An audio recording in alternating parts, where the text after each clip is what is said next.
বন্ধুরা দেখো, আজকে আমি একটা নতুন রেসিপি নিয়ে এসে গেছি মনীষ কিচেনে। এইটা বানাচ্ছি গোয়ালন্দ স্টিমারে যে চিকেন রান্না হতো গোয়ালন্দ স্টিমারে বাংলাদেশে, সেই রান্নাটা আমি করছি।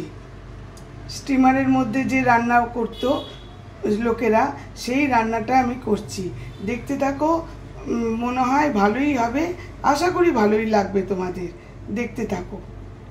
তার জন্য আমি চিকেন নিয়ে নিয়েছি, এইদিকে কাঁচা লঙ্কা, রসুন, পেঁয়াজ, আদা নিয়ে নিয়েছি। এই আদা রসুন আদাটা রসুন আর কাঁচা লঙ্কা এগুলো কিন্তু থেতো করব। এগুলো কিন্তু মানে বাটবো না, তাহলে মিক্সিতে বেটে নিতে পারতাম। মিক্সিতে বাটবো না, এইটা সব কুচো করে নেব, এই থেতো করে নেব, একদম থেতো করে নেব। থেতো করলে ভালো লাগবে, এটা এইভাবেই রান্নাটা হবে। এই যে সবগুলোকে থেতো করছি, সব কাঁচা লঙ্কা থেকে ধরে, রসুন থেকে ধরে, আদা থেকে সব ছিটকে আছে, অভ্যেস নেই তো এইসবে করা। এই নতুন করে করছি তো আমরা জানি মিক্সিতেই করি, কিন্তু গোয়ালন্দ স্টিমারের যে রান্না সেটা কিন্তু থেতো করেই, সেজন্য থেতো করছি, থেতো করেই হবে পুরো জিনিসটা।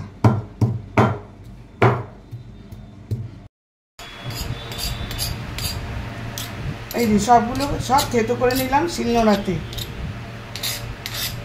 এই মশলাটা এবারে আমি চিকেনের মধ্যে দিয়ে দেব।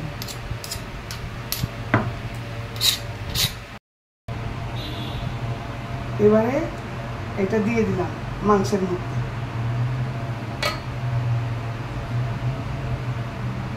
মাংসের মধ্যে দিয়ে দিলাম, ভালো করে এটাকে মাখাতে হবে, খুব ভালো করে এর মধ্যে মাখিয়ে দিতে হবে। চিকেন মশলা সব একসঙ্গে মাখিয়ে দিলাম। এই যে 5টা শুকনো লঙ্কাকে কুচি কুচি করে কেটে নিলাম।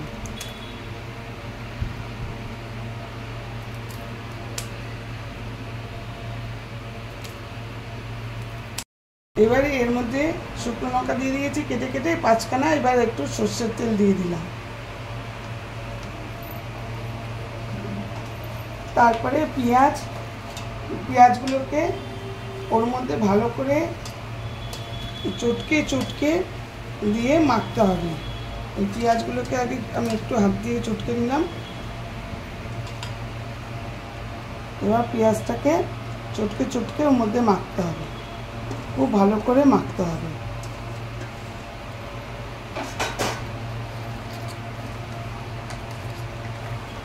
সব মশলা দিয়ে একসঙ্গে মাখতে হবে। এর মধ্যে এবার একটু লঙ্কার গুঁড়ো দিয়ে দিলাম,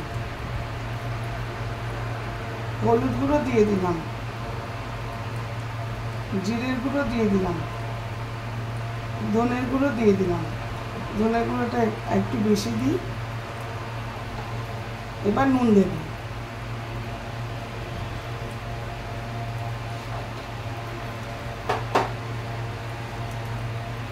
নুনটা পরিমাণ মতো দিয়ে দিলাম। এবার খুব চটকে পুরো জিনিসটাকে মাখতে হবে। এর জন্য আমি নিয়ে নিয়েছি চিংড়ি মাছ। চিংড়ি মাছটা এবারে পুরো মিক্সিতে বাটবো। এটা আর আমি শিলনোড়ায় না, এবার মিক্সিতেই বাটবো। চিংড়ি মাছটা বেটে নিচ্ছি। আমি চিকেনটা কালকে যে ম্যারিনেট করে রেখেছিলাম, তার মধ্যে একটা জিনিস দেখাতে ভুলে গেছি। সেটা হচ্ছে যে চিংড়ি মাছটা বাটলাম, সেটা দেখালাম। চিংড়ি মাছটা বেটে এর সঙ্গে ভালো করে মাখিয়ে রেখে দিয়েছিলাম। এটা কালকে রাতে ওটা করেছিলাম। সারা রাতই এটা ম্যারিনেট হয়েছে, কিন্তু ওটা লাগে না অত রাত। কিন্তু আমার সুবিধার জন্য আমি রাতে করেছিলাম, কারণ আমি সকালে থাকবো না। তা যাই হোক, এখন আমি কড়াইয়ে অনেকটা তেল দিয়েছি। তেল দিয়ে এবার ম্যারিনেট করা চিকেনটা, চিংড়ি মাছ দিয়ে যে ম্যারিনেট করা চিকেনটা, ওটা আমি কড়াইয়ে দিয়ে দিলাম। এটা আমি ফুল আঁচে 5 মিনিট কন্টিনিউ এটাকে নাড়ব, এটাকে সমানে 5 মিনিট ধরে ফুল আছে, কোনো কমানো না। তারপরে আবার দেখাচ্ছি কি করব। এই যে আমার 5 মিনিট কষানো হয়ে গেল। এইবার আমি যে মশলায় যে বাটিতে কষিয়ে ম্যারিনেট করে রেখেছিলাম সেই বাটির জলটা, মশলাটা ছিল সেই বাটির জলটা একটু গরম করে আমি এর মধ্যে দিয়ে দিলাম। এইবারে আমি আঁচটাকে একদম কমিয়ে নেব।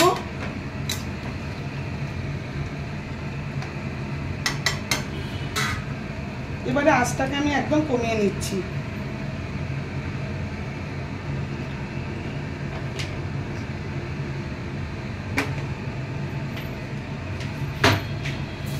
আঁচটাকে কমিয়ে নিচ্ছি, নিয়ে আমি একটা চাটু বসাবো। এটা কিন্তু ধিকি ধিকি আছে হবে। একটা চাটু বসাবো, চাটুটাকে গরম করে নেব।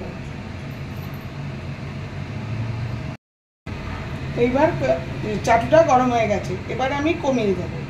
ওরা ওই স্টিমারের মধ্যে এইভাবে রান্না করতো, বসিয়ে রেখে এবার অন্য কাজ করতো। এটা সেই হিসেবে এটা সেরকমভাবে ধিকি ধিকি আছে হবে। এই যে যা ম্যারিনেট করলাম যেসব দিয়ে দেখলে তো তোমরা বন্ধুরা আমি কিভাবে করলাম।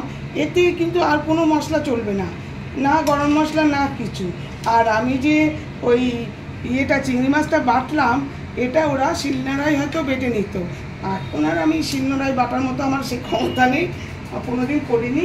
আমি এইভাবেই এবারে ঢাকা দিয়ে রেখে দেবো। দিকে দিকে আছে 20-25 মিনিট ধরে হবে, তাহলেই আমার চিকেন রেডি হয়ে যাবে। এখন আমি ঢাকা দিয়ে দেবো। এইবার আমি গ্যাসটা একদম সিমে করে দিয়েছি। এইবার আমি এটা ঢাকা দিয়ে দিলাম। এবার দিকে দিকে আছে হতে থাকে। এই যে 25 মিনিট হয়ে গেছে।